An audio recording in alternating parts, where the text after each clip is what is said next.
Today we're going to discuss the manual audit and the questions on the observer report form for the manual audit. Those are the questions starting on the bottom of page 2 and they go through page 5.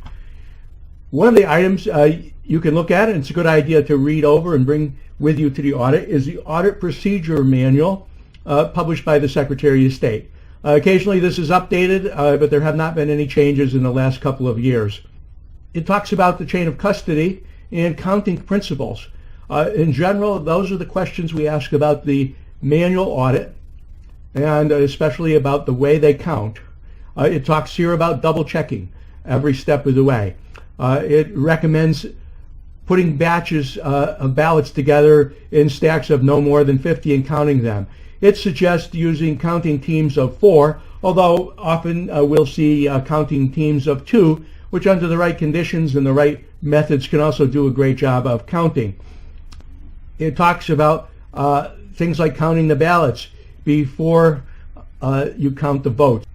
And it talks about other things like sorting ballots that apply to some elections when there's more than one kind of ballot in the same bag.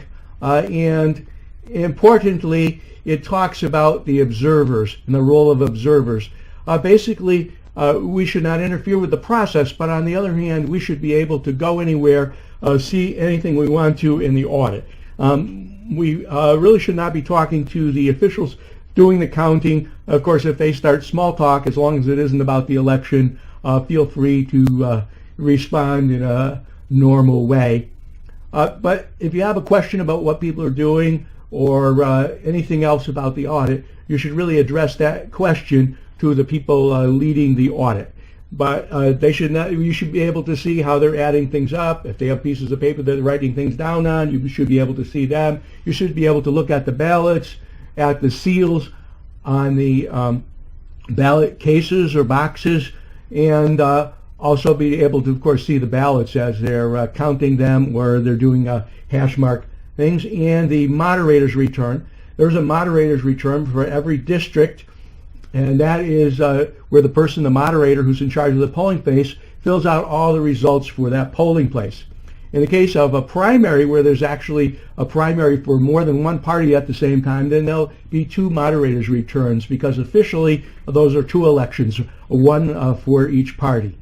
So enough of that. Let's go on and take a look back at our observation report, and we are going to go to the bottom of page 2, and where we have a question CM1. As we said before, when we have 2 letters naming a question, that means it applies either to the manual audit or the electronic audit. Today we're talking only about the manual audit, and so we're going to address some questions where the second letter is M. So the first one is about ballot counting, and notice the instructions above, and this applies to many of the following questions. Answer the questions based on what could have been observed, even if you were not able to actually observe everything. And also carefully note that the following question is about ballot counting, not about counting votes in races. So what do we mean, answer the following question based on what could have been observed, even if you were not able to actually observe everything? Well, there may be 1 or 2 observers, and you may have 5 tables of counters. You cannot watch all 5 tables of counters at once with only 2 observers. With only 2 observers, you may only be able to watch half of the people in a 4-person counting team at one time. So the question is, observe where you can, and based on what you see, then answer these questions. So ballot counting was the total number of ballots counted before the votes were counted for races. Were the ballots counted by each team such that a second official verified each count? If multiple teams counted ballots, was the totaling independently verified by a second official? So once again, you want to see that 2 people counted the ballots. Maybe there's 1 pile and 2 people, 1 person's putting them in and counting 1, 2, 3, 4, 5.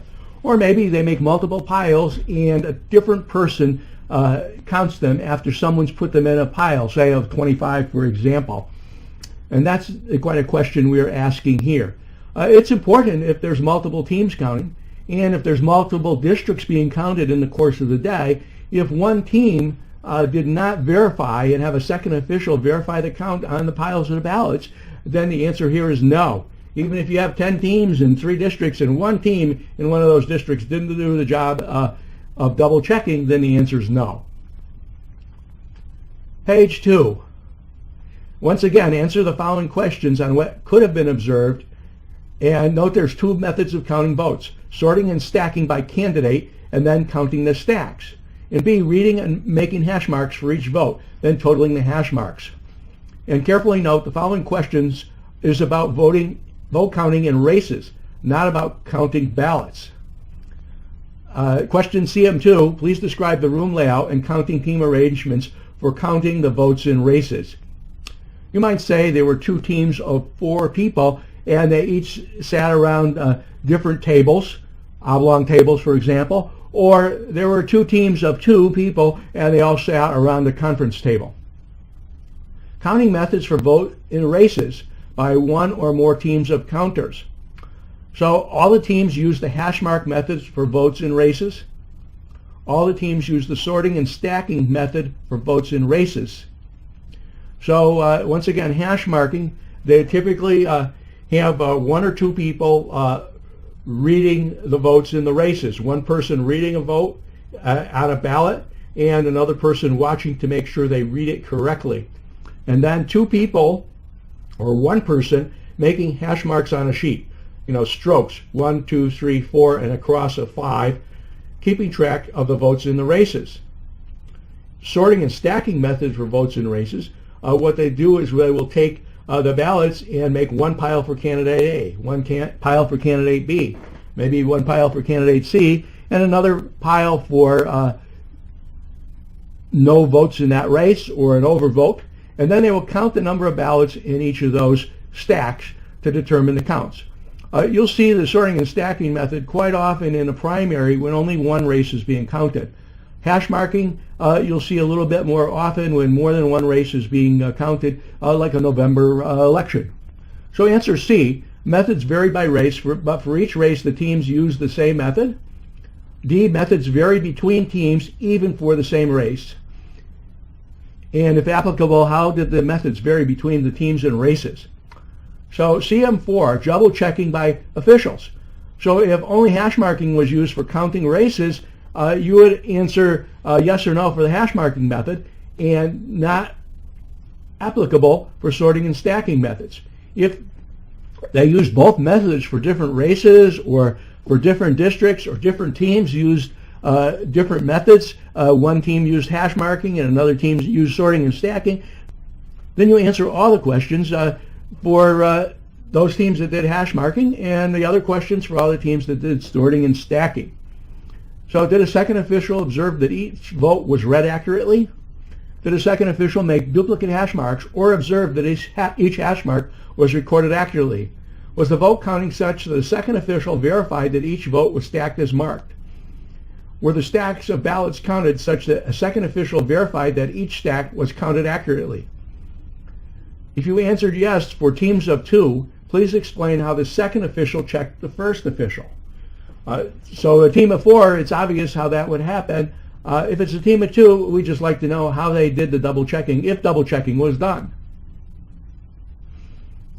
And here's a little note, and basically it says many of these questions can be answered along the way, but many of them you need to answer at the end of the day, or you can tentatively answer, but then they audit another district, they use different methods, they suddenly start not checking when they checked earlier. So you can answer these questions whenever you want, but you should probably check at the end of the day to make sure that you've answered all the questions, and number 2, that things like double checking actually occurred as the day went on. Question CM5, transparency and observability when counting votes in races. Once again, were you permitted to observe that each vote was read accurately? Were you permitted to observe that each hash mark was recorded accurately? Were you permitted to observe that each vote was placed in the correct stack? Were you permitted to see that the count of ballots and piles for each race was accurate? Please explain any no answers.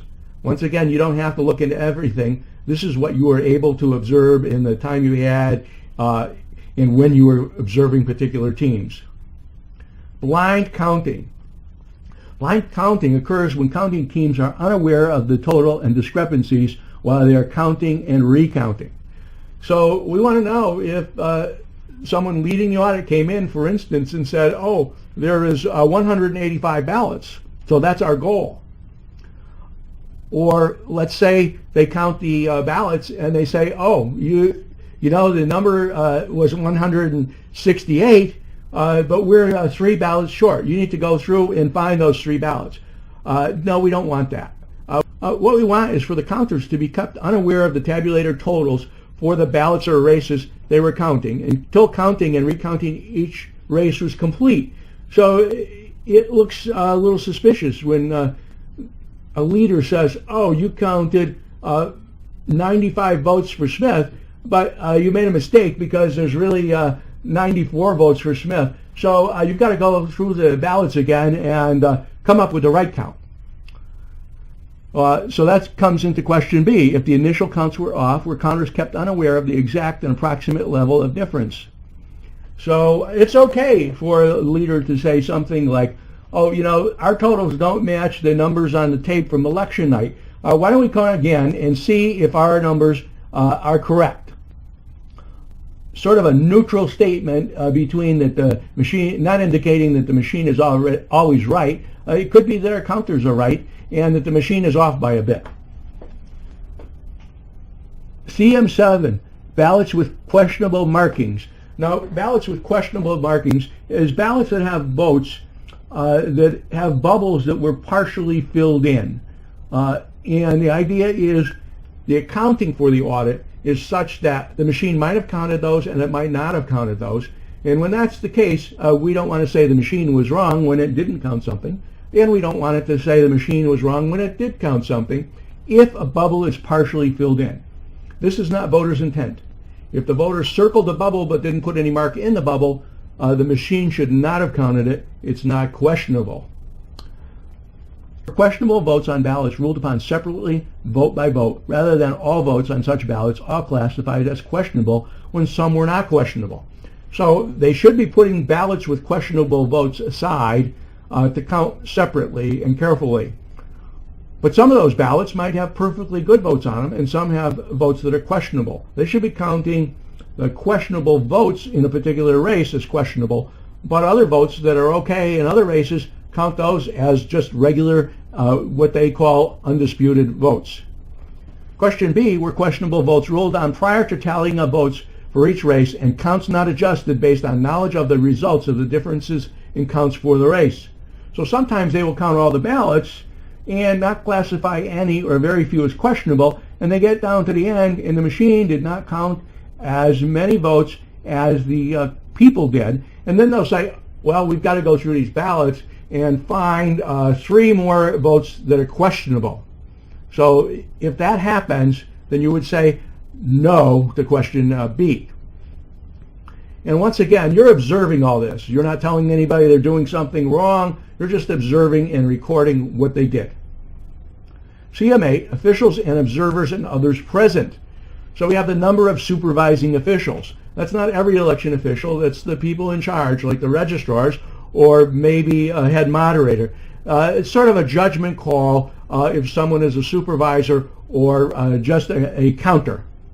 And question D is the number of counting team personnel. So all the officials there supervising and counting, A plus D should add up to the number of officials doing work or supervising. Number of the public, including observers. That includes yourself. Number of media. Not very often, but once in a while some member of the media is there. We want to keep track of that. They're not included as part of the public. D, as we said, the number of counting team personnel. E, the number of counting teams. And F, the number of individuals on the smallest counting team. So maybe they have 3 teams of 4, and then maybe somebody doesn't show up, so the 4th team only has 3 people or it has 2 people on it. Then the answer would be that smallest team, 2 or 3 people. If one of the supervisors actually joins one of the counting teams, then they're really a member of that counting team as well. Number of others present, for instance, candidates, or maybe the town clerk or something like that. They're not quite really a member of the public. They're not a member of the media. And Question H, if you know, what was the media? Was it a particular television station, a local newspaper?